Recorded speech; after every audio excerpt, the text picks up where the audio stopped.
For this next tutorial, we're going to start naming some more complicated alkanes. By this time, you should already know all the prefixes for the alkanes and their different number of carbons. For example, I'm going to draw some line angle formulas right here. And as you all know, these are the base chains, right? So we have ethane with 2. We have propane. We have butane. And we have pentane, and so forth, hexane, heptane, octane, etc. So how do we name these basic alkanes? Well, we just look at the longest chain of carbons, and then we just name everything according. Pentane, ending in ane, means single bonding only. Pent means 5 carbons.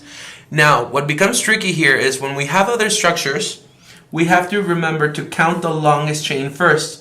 So right here, what I'm looking at, it looks like I have a pentane with an isopropyl attached to it. However, if I stop and think carefully, my first rule is I want to find the longest chain and then name everything else separately. So let's see, 1, 2, 3, 4, 5, 1, 2, 3, 4, 5, 6. So we found a chain that has 6 carbon atoms in it, but also we want to give the rest of the locants their lowest numbers. So if I start over here, 1, 2, 3, 4, 4 is the first number I get, and then I get a 5. Versus starting on the other side of the chain, 1, 2, I get lower numbers. So I'm going to number like this, 1, 2, 3, 4, 5, 6.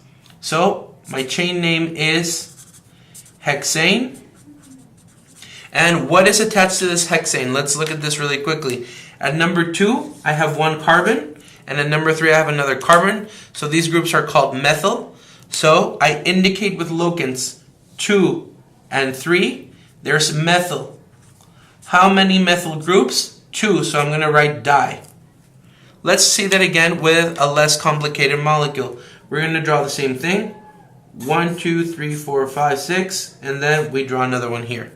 So same thing. We look for the longest chain. It's 6. I'm going to start over here to get the lowest numbers. 1, 2, 3, 4. 1, 2, 3. 1, 2, 3, 4, 5, 6. This is hexane again. But at number 3, we have a methyl group. So this is 3 methyl. There's only 1 group. Let's continue with other examples. Again, this is really just about looking for our longest chains and then trying to interpret what we actually have. 1, 2, 3, 4, 5, 6, 7, 8, 9, and then I'm going to add something like this, and another one here, and another one here, and maybe this is going to be iodine and chlorine. So it looks like we have our work cut out right here, that we have already 9 carbons, but really there's another longer chain. So we always want to have the longest chain that includes all our substituents. Remember, halogens also count as substituents. They should be ordered in alphabetical order. So here I have a 9 chain, but here I have another one which is also 9, but this is where we get longer. 1, 2, 3, 4, 5, 6, 7, 8, 9, 10. So we have 10 carbon atoms. And I'm going to start numbering 1, 2, 3, 1, 2 on this side to get the lower numbers.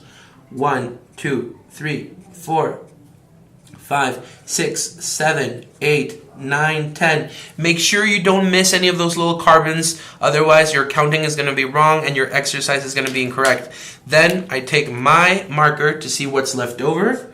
This is left over. This is left over. This is left over. This is left over. And we name everything. So this is a method that I suggest, that we always start with the last name of the chain, which is, in this case, decane, 10, single bonding. And then alphabetically, what do we have? We have chloro, we have iodo, we have ethyl, and we have methyl. So if we follow strict alphabetical order, we're going to get ethyl first. No, we're going to get chloro first. So we have chloro, then we have ethyl, then we have iodo, and then we have methyl. What are we missing? We're missing the locants, the numbers to tell us exactly where on the chain we have these elements. So chloro, we already drew it, it's at number 6. Ethyl is at number 7. Iodo is at number 3. And then methyl is at number 2. And then my exercise is complete. If I want to redraw it, the molecule should have all the substituents in the same spots, even if it's folded differently. So if I draw my decane, 1, 2, 3, 4, 5, 6, 7, 8, 9, 10. At 6, 1, 2, 3, 4, 5, 6, I have chloro. At 7, I have ethyl. At 3, I have iodo. And at 2, I have methyl. These two molecules are identical, except for the fact that they're bent in a different manner. Let's look at one other example again to see if you guys got it. I'm going to draw this right here. Then I'm going to draw another one right here. Then another one here. And another one here and here. Let's see. So again, it seems like we have the longest chain right here, but not really. We have to find our longest chain. So I'm going to follow this whole chain. Let's see. 1, 2, 3, 4. 1, 2, 3, 4. We got force on both sides, so we have to check. Remember, we're looking for longest chain that includes all the functional groups. In this case, it's only single bonds. But we also want to have the lowest numbers possible. So right now we have 4 versus 4. And then on this side I have 5 versus 5. And then 6 versus 7. So this means I'm going to start numbering on this side. 1, 2, 3, 4, 5, 6, 7, 8, 9, 10, 11, 12. Make sure you don't skip those carbons, otherwise you're going to get it wrong. So here we can write duodecane or dodecane, depends on what textbook you're looking at, what your teacher asks you. And we look at what's left over. Again, I'm going to highlight it just to make sure I don't skip over anything. And we have 5 additional methyl groups. So I'm going to write methyl. But how many methyl groups do we have? 5. So that shows up as pentamethyl. And since we have 5, we have to indicate 5 different numbers to tell us where on the chain they are exactly.